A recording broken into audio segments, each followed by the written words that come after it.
Gaetano Aronica lo stiamo vedendo in questi giorni. Ciao Gianluca. La settimana scorsa la prima puntata di Maria Corleone, dove fai la parte del commissario, ecco, vicequestore Cutrella, del vicequestore, una produzione importante che, diciamo, ha avuto un alto indice di ascolto.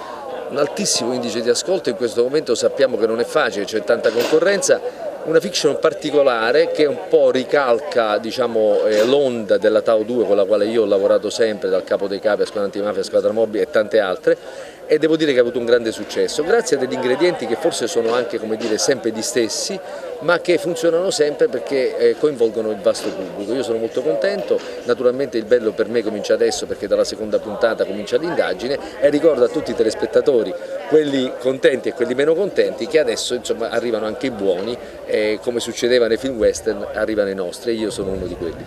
Senti, cosa c'è, diciamo, dietro l'angolo per Gaetano Aronica? So che hai tantissime partecipazioni, tante cose, ecco, una tra le tante. Beh, domani andrò a prendere questo premio alla carriera a Catania al Palazzo della Cultura, una cosa che mi inorgoglisce.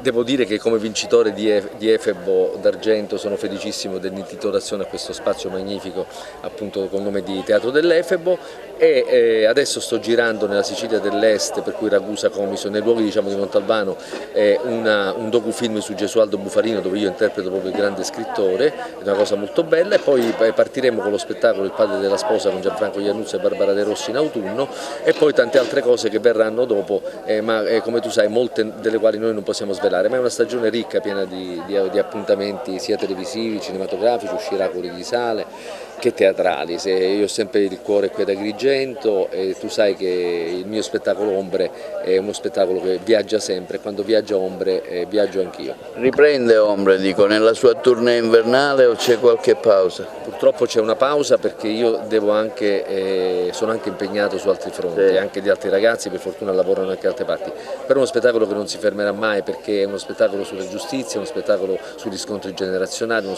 spettacolo che parla di oggi, proprio oggi che parliamo di mito.